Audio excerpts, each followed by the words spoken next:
Hello, Merry Christmas. Sorry, the intro was being a little glitchy today, but let me know if audio is working out pretty well in the chats. So good to be with you on Papist Christmas and Protestants who do whatever the Pope does. JK, just kidding. Merry Christmas, new calendar, people. Um, this is my first show after moving to Best Virginia. So things have been a little in flux lately. My next couple of episodes we might not even have the green screen. I might just be in my friend's living room because I'm I do have an apartment, but it's not ready yet. So some very good friends are letting me crash their couch. So that's been a very tight squeeze, but wouldn't have been able to make the move happen without a little bit of help from some friends. What's up, Owen? Thank you for the audio check, man. Thank you. How's Florida doing, Owen? How's Florida doing? Can't be as good as, let me just tell you, these mountains are like paradise to me. And people are nice, the people are friendly, everybody knows each other. I mean, it's not perfect, but and I hear all the gossip. There's a lot of gossip, a lot of local gossip, and I've started to hear it. And so not everything's perfect, but, something about being in West Virginia, when I cross that border back in the Maryland or Virginia or Pennsylvania, it just doesn't feel the same. So there's some sort of special charm with West Virginia. But it looks like we have a good audience already. You guys must be bored on Christmas or annoyed with your family. But if you want to comment on what you're eating or what you're doing for Christmas, have at it. But we are going to talk about also just housekeeping notes. I think there are 2 slots left for the Psalm reading on New Year's Eve. So, Mo, do I have any splinters yet? Har har har. He's like, oh, you're not tough enough to live in the mountains. So, dude, I was infantry. I think I can adjust. Owen says it's cold today. Supposed to get into the mid-30s in Florida. Really? Wow. Well, I guess you guys won't be wearing shorts. But anyways, we have 2 slots left for the New Year's Eve Psalter reading. They're pretty late. So, but if you'd like to help out with that, if you would, sign up. Also, we have about 218 signatures left on my petition to reopen the Orthodox churches. Really want to get to 1,000 before I send off the letter to all of our bishops. So it would be, there's power in numbers. So, but I have been getting a lot of questions from some of my, friends who are Orthodox, who may watch the show because I'm Orthodox, but aren't really that politically engaged as to what is this America First stuff. And they're discovering some of my political associations. So I just kind of wanted to get into a bit of what the America First movement is. CG says, pro tips, AMNATs have no political philosophy beyond January 20th. I don't know what you're talking about. I don't know if you're talking about like civic nationalists or just Trump magapeds. Maybe. I guess that's... I wouldn't say that is a political philosophy as much as a plan. Maybe they don't have a plan, but there's a difference between a political philosophy and a plan. Certainly there are people who, like, my philosophy is Trump. So maybe that's true. But really, when you're looking at the America First movement, and more specifically from people like Nicholas J. Fuentes and whatnot, you're talking about paleoconservatism. And Peter Christo says, I had a peri-peri Christmas as stock of turkeys was gone. Okay. All right.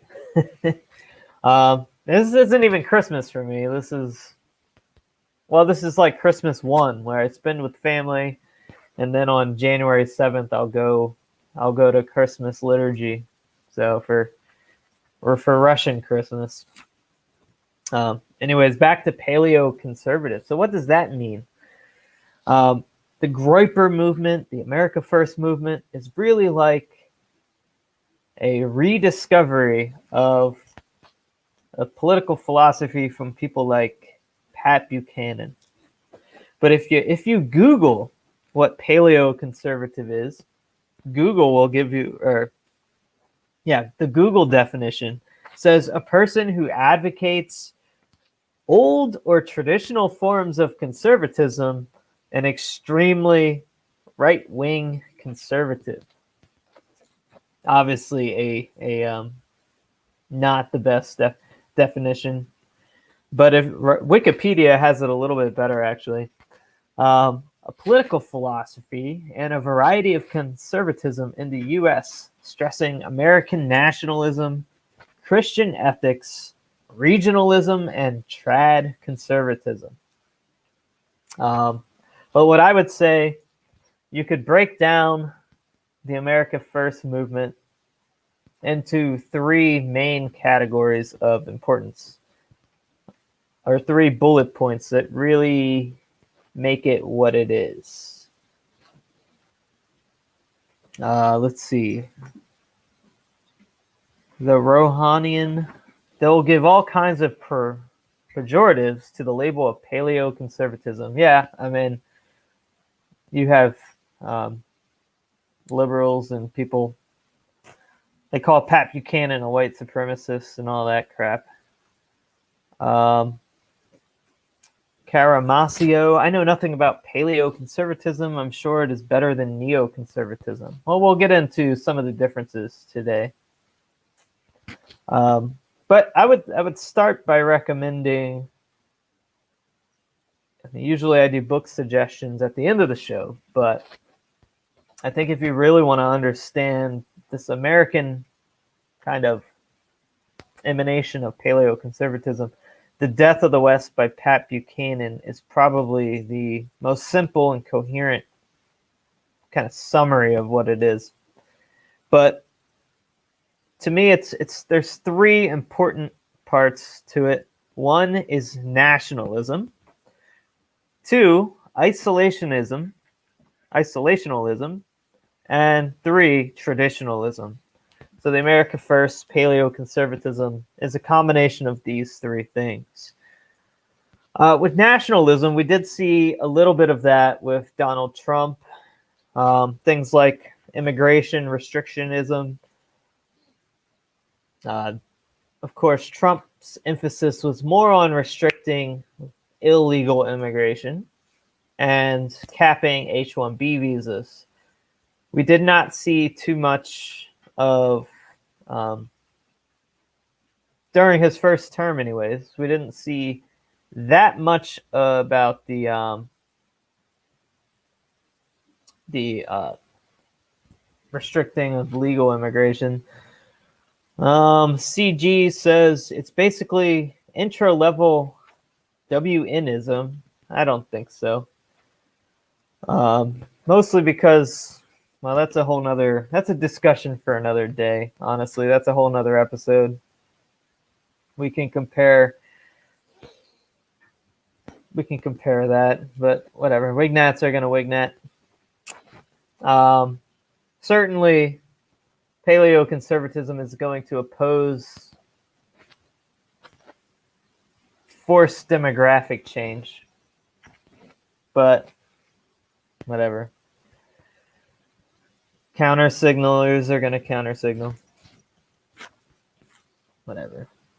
I agree. Conservatism is dumb, but paleo-conservatives in and of itself is more of a reactionary movement. So your argument here is really low brain, low IQ retard. So why don't you just leave? Just leave. But anyways, so the first quote, nationalism. 1, restricting immigration. Trump, I would say, was kind of paleocon light. Most America First candidates, you might see more strict positions on immigration, like a full moratorium, maybe a 10-year moratorium on immigration.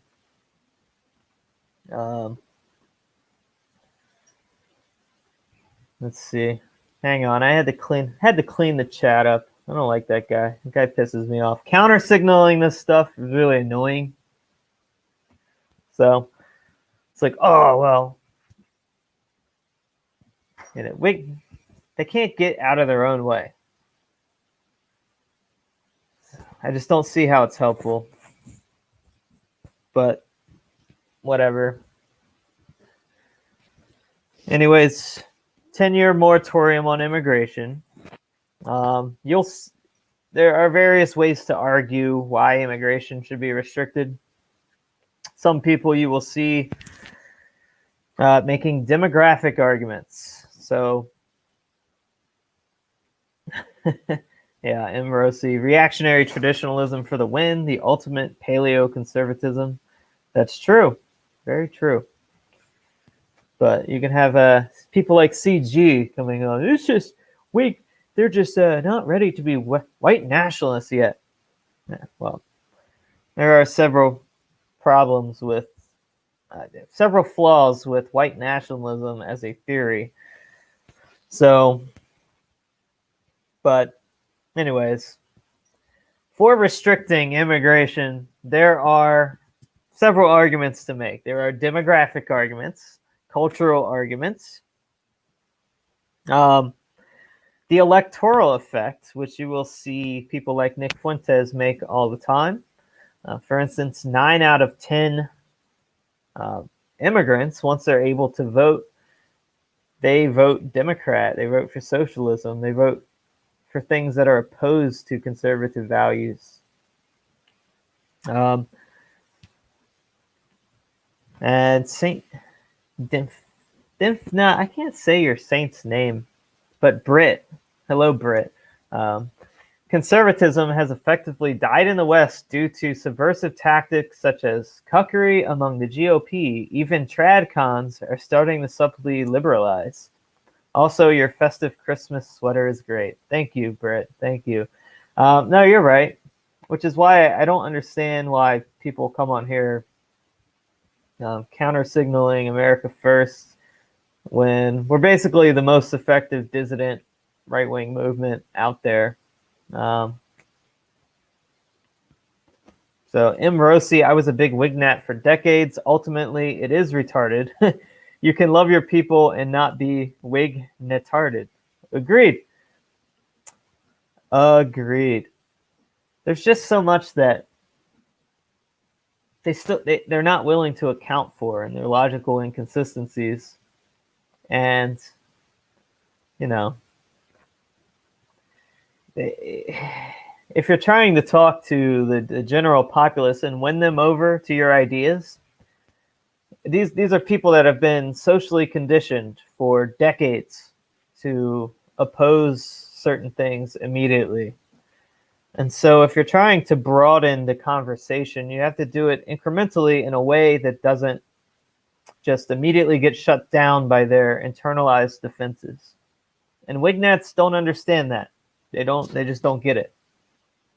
And so you're not going to persuade normies by just shouting offensive things or just saying things that you know are going to offend them. So of course we're going to offend people by speaking the truth, and there's a fine line that you have to try to tread. It's always a trick, trying to remain optical but expanding that Overton window. It's a tricky thing, but being dumb about it, like wearing a siege mask and just shouting anti-Semitic tropes at America First rallies, and then complaining because we kicked you out, or we booed and chanted you away. You know, because when you do these things, you come across as either somebody trying to subvert what we're doing on purpose, an absolute retard, or a fed. So can't get out of your own way, and it's really tiresome. But back to immigration. Peter, why limit it to 10 years? Well,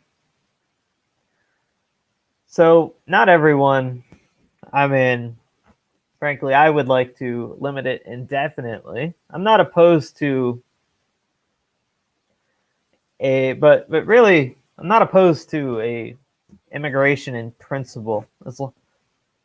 What I want is I want people that are a system developed that allows for people to come who want to participate in a traditional system.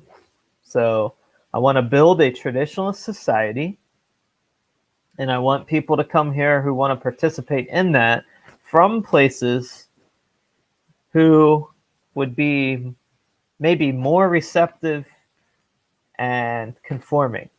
Let's leave it at that. But I think the reason why a lot of America First candidates will say 10 years is so that we could have time to develop something like that. Obviously, it probably takes more than 10 years to fix the culture. It will take more than a decade, but it's a good starting point. It is also a good method to make the idea of a immigration moratorium more palatable to normies and people who have never been introduced to the concept.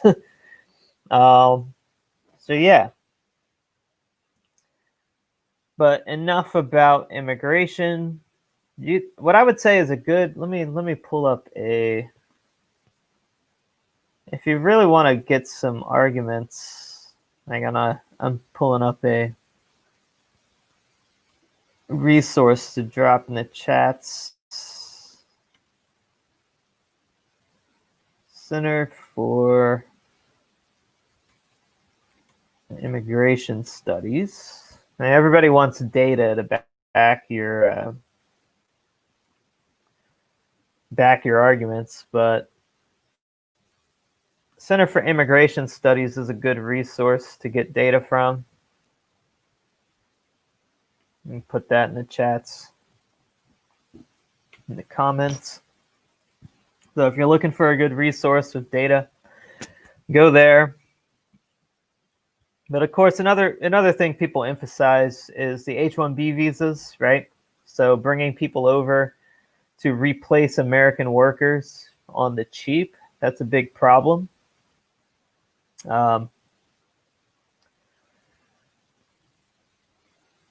Big tech is one of the biggest perpetuators of this, which is why they censor anti-immigration speech really hard. So that's why Facebook, Twitter, YouTube, they're going to censor anything that's going after the H1b Visa Program because they benefit from it. Peter says, why a moratorium? Why not just push an agenda focused on immigrants that fit a trad society? Yeah, well, I mean, how are you going to do that? Because right now we're bringing in 1.1 million legal immigrants a year, and the criteria is nothing but these. Supposedly it's skills, but it's not even really that.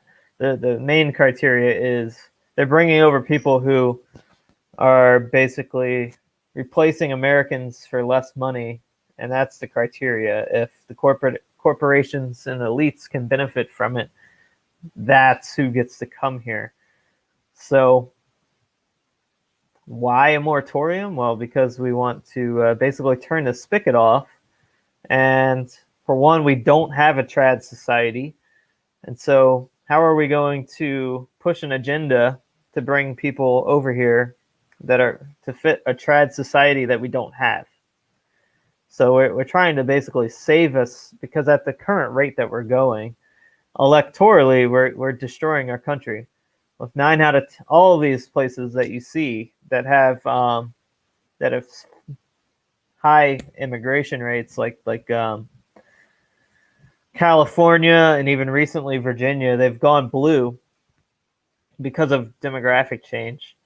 So, no, like the immediate thing that we have to do is just to cut it off to even have a chance at conservatism or traditionalism even existing here in the U.S. So you can't really do them both at the same time, at least effectively, in my opinion. It doesn't seem practical. But we could go off in a bunch of different directions with this. But one thing that's interesting to note, STEM graduates, we pushed science, technology, engineering, and math for decades. This is what you got to go get in debt in college to do, and then you'll be set for life. So a bunch of Americans did that. Now 50% of STEM graduates can't find work because they're competing with H1b Visa workers. Now the H1b Visa program sounds good in principle. Like, hey, look, if we have a skill that is difficult to find in the U.S., we can use this visa to bring someone in from overseas. But it's being abused. The cap keeps getting expanded in Congress because of lobbyists from big tech. And it's being abused, and these people are coming here for a quarter of the price of American workers, and Americans are being forced to train their replacements, basically. So Kara Masiao says, what about Slavs only? I like Slavs, so maybe when we resume our immigration after our moratorium, we'll open it up just to the master Slavic race. M. Rossi says, Paleo-con for American politics, but Orthodox Christian traditionalism for our own communities. Well, I think, so obviously I'm a traditionalist Orthodox Christian, and part of the reason why the paleo-conservatism, like when I'm applying my values to electoral American politics, it aligns pretty much with the paleo-con vision completely, for the most part. So, but that's the third part I really want to talk about. But even with the isolationism, which is the second bullet point that I mentioned as kind of being the essential point to America First, my experience as an Orthodox Christian kind of aligns with that too, because I'm looking at what's going on in Syria and the United States basically doing the will of another country, their foreign policy being dictated by a certain country in the Middle East. And I skipped over a whole different part of nationalism, but the isolationism and the not being the world police, so to speak, and focusing on the United States is another part that, attracts me to this as well. So if you're Orthodox and you care about your co-religionists in Syria and, across the world, really, maybe it's in your interest not to be aligned with the neocon vision of perpetual war. But back to the nationalist check mark, aside from immigration, some other things that are going to be emphasized under paleo-conservative or America First. And Rossi says, yes, the Eskimo lobby. But we're going to emphasize, manufacturing in the United States as well, fair trade deals with foreign nations, and, no offshoring. So we're going to be actually putting put your own people first. The Rohanian says we need to change their dialectics. Isolationism is a term they use to try to marginalize nationalism. It just sounds bad. Economic nationalism is the term we should be using. Maybe. I know that they throw around isolationism as a slur, but I don't know that if like you're an isolationist, but it really, I mean, perhaps when we're talking to boomers, you're correct because they don't like that word. But I think the principles of what I'm trying to say. But that's the next step. So I don't know what a better word would be for that, for isolationism. But I'm not talking about that in an economic sense. When I say isolationism,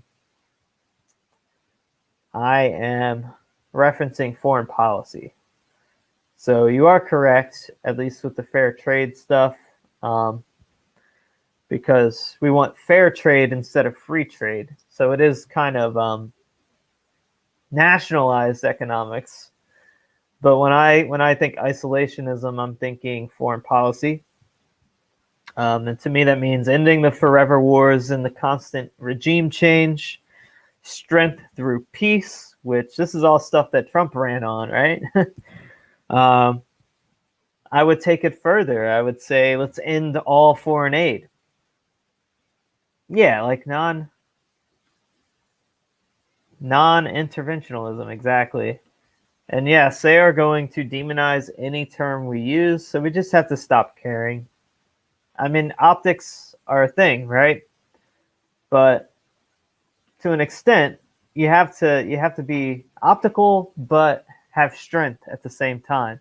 So you're projecting strength by ignoring the complete retardation. But yeah, this is actually true. Maybe non-interventionism is a good word. So that is perfect. Good job, guys. Good job. So we'll change it from isolationism to non-interventionalism. But to me, let's stop sending them money too. Why are we sending these other countries money? We're based, and Trump brought this up, and Trump has, to be honest, been somewhat of a disappointment with this, but not a complete disaster. He's the first president ever really for. I mean, how many presidents have we had not to start any new conflicts? When's the last time that happened? No, he hasn't. He hasn't started. Let's see, Obama started the conflict really in Syria. He got us mixed up in that. Bush was Iraq. That's obvious. Bill Clinton, Serbia, Kosovo and all that jazz. George H.W. Bush, Iraq won. Oh, and George W., there's Afghanistan too. We went there to get bin Laden, and we got bin Laden, and bam. Does Jimmy Carter count as an anti-war president? I don't know. I mean, I know he was probably not the best president, but hey, maybe he. Yeah, so I do think Trump's actually the first since him, right? Not to start a conflict. I don't know.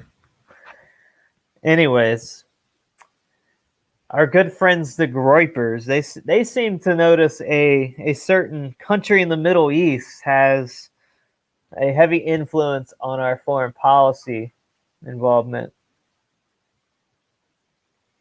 Yeah, Jimmy Carter was definitely a libtard president, but maybe he did some good things. JFK refusing the Bay of Pigs. Well, JFK was before Jimmy Carter, so believe it or not, JFK was a lot of his views did align with the America First movement. He was progressive on a lot of things like birth control and whatnot, but his foreign policy, he was a non-interventionalist for the most part, but he was also in the president during a time that was difficult to be one, with communism not leaving everybody alone, the Marxist. But the money is all fake, so who cares? Anti-Zionism is not anti-Semitic. Well, how could I be anti-Semitic? I have plenty of Arab friends. But anyways, where was I? Now, the final bit, which is probably where Trump was the weakest at. So aside from the non-interventionist stuff, I mean, Trump was pretty good, but he did piss me off when he sent the missiles to Syria. And we still have troops in Afghanistan. We still have troops in Syria, but at least he's reduced the counts, and he hasn't started any new conflicts, which is nice. Immerosi says, liberalism used to try to be the anti-war party. Now they are just as pro-war as the neocons, particularly with Russia. That is true. Now, the neocons, that's kind of a good segue. They would have this terrible foreign policy of just perpetual war, defending freedom by forcing regime change in other countries, right? But they would have a stranglehold over the conservative movement for years, just because they opposed gay marriage and supported and they were pro-life. Now, of course, the gay marriage thing is going out the window, because even marginal neocons, they're just part of this establishment that it chips away, and the establishment conservatives, Con Inc., as some people call now, they're just going to incrementally become progressives. They are progressives. They're just slower progressives. But with the traditionalism that you'll find in the paleo-conservative movement or America First, so of course they're pro-life, sure. Follow M3. Merry Christmas to you as well. But you're going to see more of an emphasis on the traditional family, and PaleoCon and America First are still going to oppose gay marriage, and that's not cool. But you're gonna see an emphasis on increasing native-born birth rates. So rather than relying on, and if you really look at what's happening, we're aborting 1.1 million babies a year, and then we're replacing them with 1.1 million legal immigrants a year. So, historically speaking, strength has always, whether it's economic prosperity or militarily, strength always comes with population. So what we're doing is we're killing our population before they're born, and then replacing them with foreigners. That is destroying the fabric of, you're changing the ingredients of the nation. And when you're doing that and you're pushing multiculturalism and secularism at the same time, you're just asking for chaos. So, and we're seeing with that an increase in degenerative sexual ethics. And really all of it is encouraging us to have less children, with the whole LGBTQ agenda and pushing homosexuality and transgenderism. And so with that, coupled with abortion on demand, it's almost like they don't want people here having kids anymore. And so they're going to replace them with this servitude class that they're going to import. They're basically importing slaves from it's still a form of like indentured servitude. They're bringing these people here, H1b visas for a third of the cost of American workers.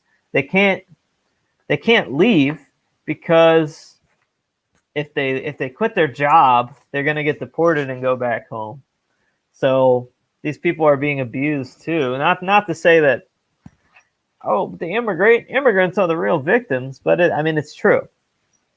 We're all equally victims here. It's the elites are playing us like a fiddle, and then if we object to this, to bringing in more of these cheap slave laborers to replace us, then we're called racist, right?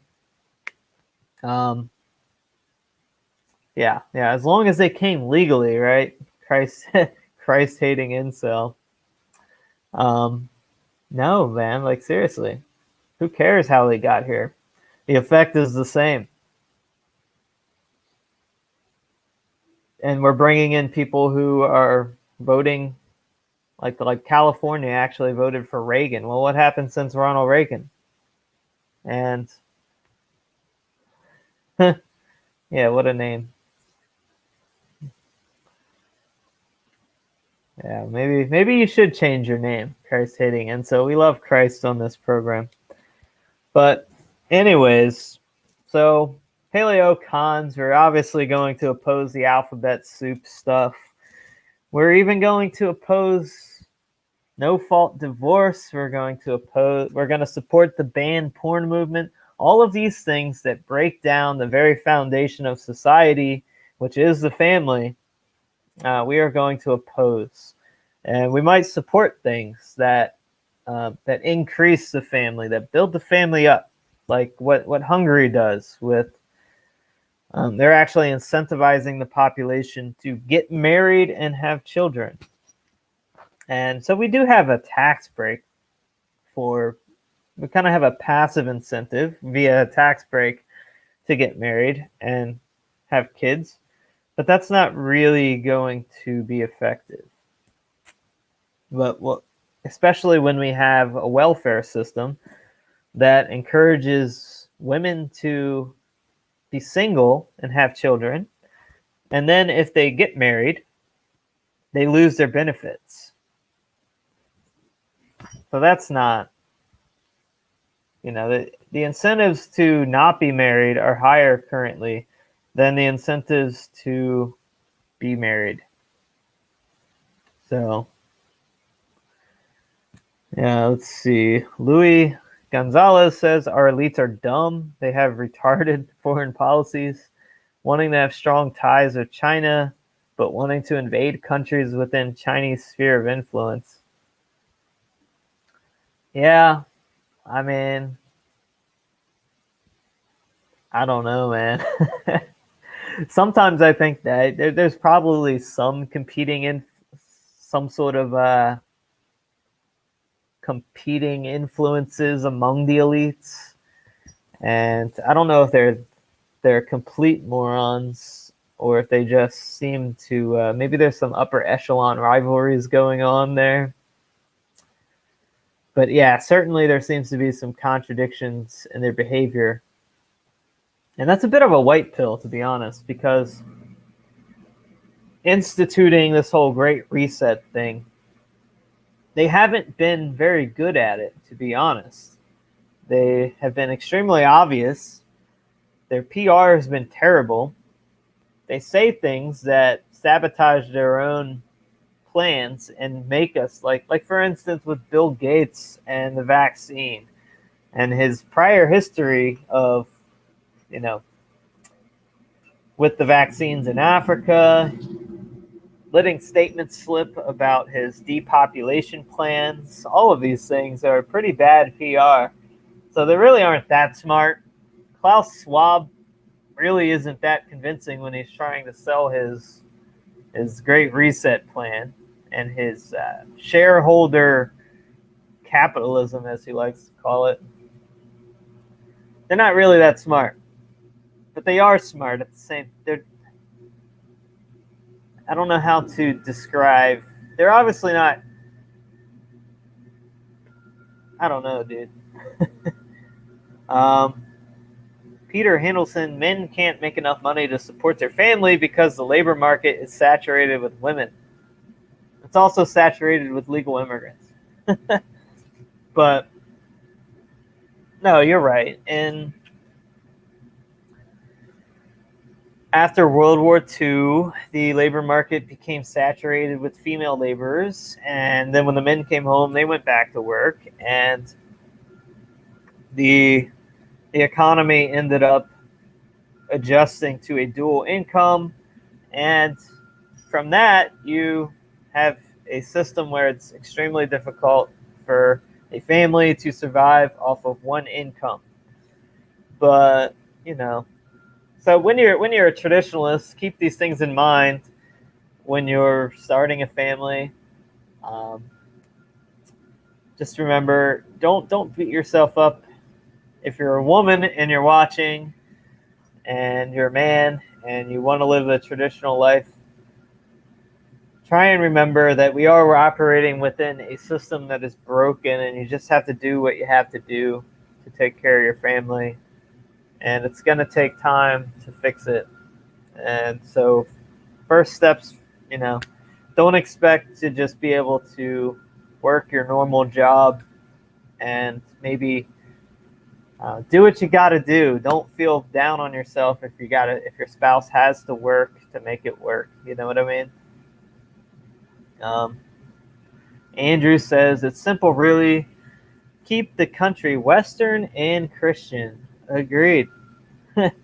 Well, Caramasio says, Western, really. Well, we can be Orthodox and be Western at the same time. It doesn't have to turn into a fight between the Western Rite and the Eastern Rite here. Actually, what's his name? There's a saint that quoted, and they made a quote. I think it was Saint John of Shanghai, I believe, actually, who said, "Don't ever feel like you can't be Western and Orthodox."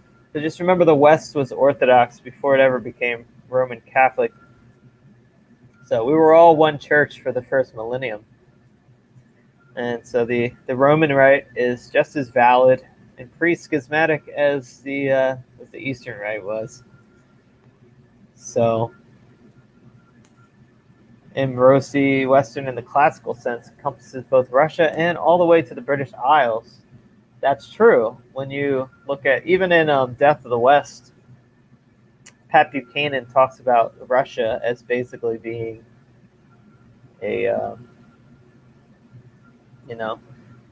I totally forgot to turn on my Entropy super chats. So, if you want to send a super chat for wish me a Merry Western Christmas. Oh, yeah, you're right. It was St. John Maximovich. Thanks for the correction there. You can send super chats through Facebook. I forgot to set it up on Entropy. No, whatever. But anyways, the America First movement, I think I pretty much hit everything. It's a combination of nationalism, non-interventionism for foreign policy, and traditionalism. Combine those three things, and you pretty much have the Paleocon movement in a nutshell. And of course, there's going to be some room for some other ideas. Like, you're going to get reactionaries like Vincent James and myself, for example, who are going to reject the Enlightenment. We're going to reject a lot of the classical liberal ideas as well, coming out of the 17th, 18th, 19th century. And of course, some of us will take it further and completely reject the three competing systems of the 20th century, liberal democracy, communism, and even fascism, because it's secular. So you're gonna even see some identitarianism and some white advocacy. You'll see a little bit of that even from Nicolas Fuentes, and you're going to see a total rejection of intersectionality and of course we all reject the Marxism and the anarchy and all the various anarchism. Yeah, Royal Endeavor is a good guy. He's a good friend of mine. He's been on the show. I had to bring him back sometime, actually. So I think he's very friendly to the America First movement. I think he identifies more as an NRX guy, but most of them are pretty much on board with paleoconservatism in general. It's definitely some overlap. Oh, is St. John Maximovich St. John of Shanghai? I guess he is. But yeah, and just remember that libertarians are gay. Libertarianism is very gay, so don't forget that.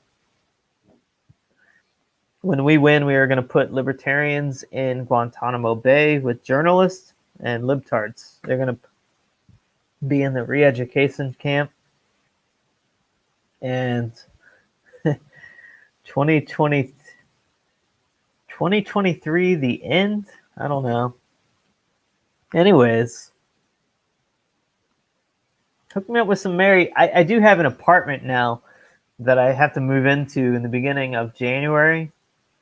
So I got to pay rent, guys. So hook me up with some Merry Christmas super chats, if you would. I know you just spent all your money on gifts, and the funds might be running a little low, but you know, I got to pay rent on my new apartment, and you know, we're gonna need some 2024 Bell riots. Yeah, well, who knows what's gonna happen? You know, I think pretty much obviously focus on your faith. That should be. We're living in interesting times. I personally, for whatever reason, my instincts tell me that the elites, that this is like a foreshadowing of the end.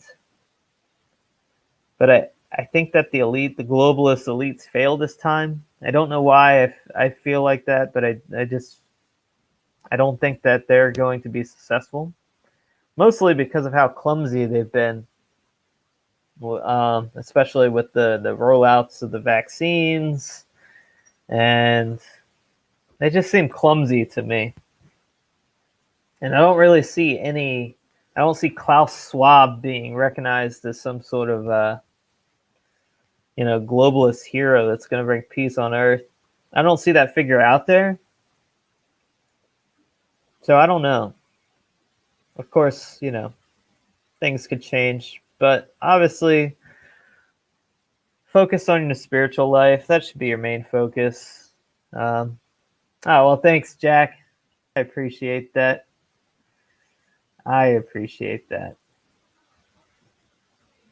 But focus on that. Focus on the spiritual life. Make that your priority. Get married and have kids if you haven't. But politically speaking, aside from that, let's, continue fighting electorally. Jack, you are in our nation's capital, aren't you? I make visits. I swing by quite a bit. I might be there on January 6th. I don't know. I am moving like right around that time, so I don't know. I want to go, but we'll see. We shall see if I can make it. But anyways, let's keep fighting electorally. And I think the best way to do that, to be honest, is the America First movement. What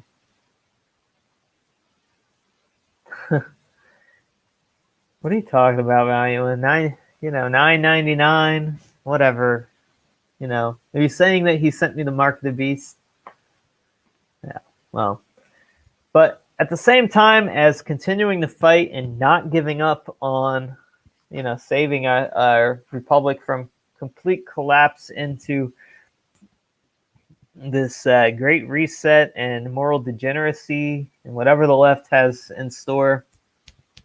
Let's keep fighting, but prepare for the alternative.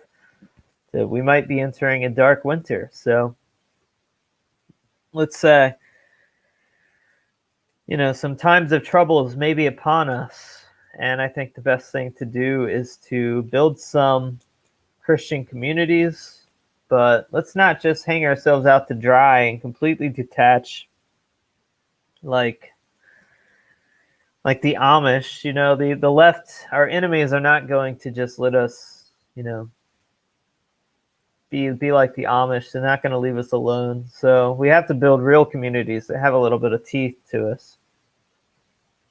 So I'm working on a project with Father Deacon Aeneas to I've been dragging my feet a little bit, but we are working on building intentional communities, one further west and one further in the east, obviously in West Virginia, where else? But we're going to start rolling that plan out a little bit as the new year approaches. And anyways, unless you guys does anyone have any questions for me before I go eat some ham? Just kidding, I'm fasting. But watch my family eat ham. And maybe I'll have some sweet potatoes. I can eat those. Sweet potatoes and beets. But actually, coming up on Sunday is Ubi Petrus. I'm about to confirm. We delayed that. Fallen Student says West Coast Ortho Bro community win. Well, I don't know if it's going to be a coastal state because those are all completely enemy territory. We don't want to be. We can't just assume that we're going to have a complete collapse, and we're not being subversive. So we are trying to live under a red state in a legal manner, as we're not advocating for a weird secessionist movement. We are just building. We just want to live close to each other, kind of take advantage of the local infrastructure, and do what we can to legally partake and participate in a kind of organic community by proximity. And there's going to be one out west, one out east. But I think both mountainous regions. Maybe we can do some more later if these kind of take off. But the plan is to create a nonprofit to help facilitate getting people to the region. Well, I thank you, Ambrosy, for the $10. Ain't nothing going on but the rent, Yeah, I'm renting now, but the plan is to purchase in the area. I do want to kind of live there first to kind of get my lay of the land. But I do want to buy a house with some farm.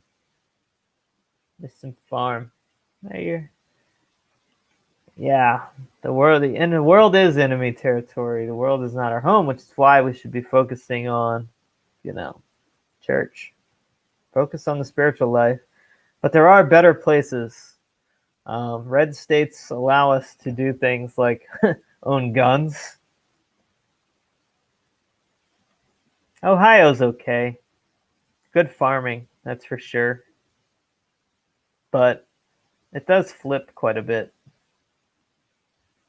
So I like the mountains because it kind of offers a natural defense,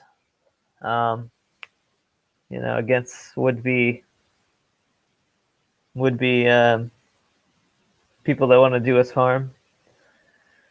So, it works out pretty well for the Taliban. It really does, actually, from a tactical standpoint. But I love the mountains.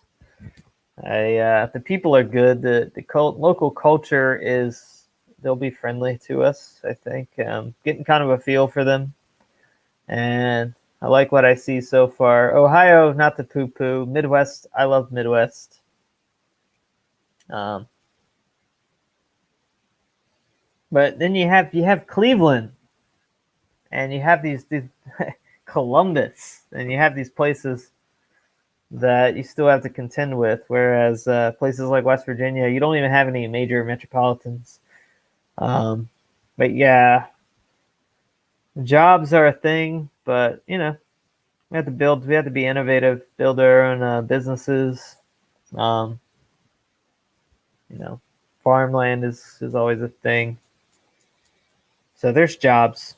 You just have to. You're not gonna go. We're not doing this to build wealth. Yeah, valiant one. Learn the banjo, definitely. No, no, you can't go into this expecting to be wealthy. That's just, But cost of living is extremely low. I know it's pretty low in Ohio and some places too. But I like Ohio. I mean, I'm not going to poo-poo Ohio. I like Ohio. I like Indiana. I like Iowa, except for the Republicans there. Absolute cucks. Queensland, Australia. Well, I don't think any of us can move there because none of us are going to get the vaccine. So, just kidding. Well, I hope. I'm actually curious to see what the outcry is from the general populace when they try to enforce some of these mandatory things by proxy. With the, you're going to need the vaccine to fly, or you're going to need the vaccine to keep your job, which is part of the reason. That's not going to fly in West Virginia. Those people are not down with that. They are not down with that. So, but now, not that I don't think there's any place that's particularly perfect. There's no place without its faults. So we're going to try these couple of communities. One out west. I think we're looking at Montana, actually, where Father Deacon Aeneas is. Idaho's great, but it's kind of priced out. The real estate isn't all that cheap anymore. So, but anyways, we're not trying to say we're not going to do this in other places. Like if you don't like West Virginia or Montana, hopefully we can expand into other communities as well after we get these going. So, yeah. Anyways, if we don't have any other any questions for me, I hope I was able to kind of give an overview as to what the America First movement is all about for those who have never been exposed. Yeah, the e-celebs are out there buying up land in Idaho. It's kind of like there is a there was already kind of a let's move to Idaho movement out there by some of our allies, we could say, people that would be friendly to us. So, but for building an Orthodox specific community out in Idaho, I think the real estate's kind of going up because of the movement to Idaho that was already there. Jack, I'd go to WVA. Do you mean western part of Virginia proper? Shenandoah Valley is nice, but I don't want to be under the leadership of Northern Virginia. So, but you're also pretty close to the part of West Virginia that I am in. So,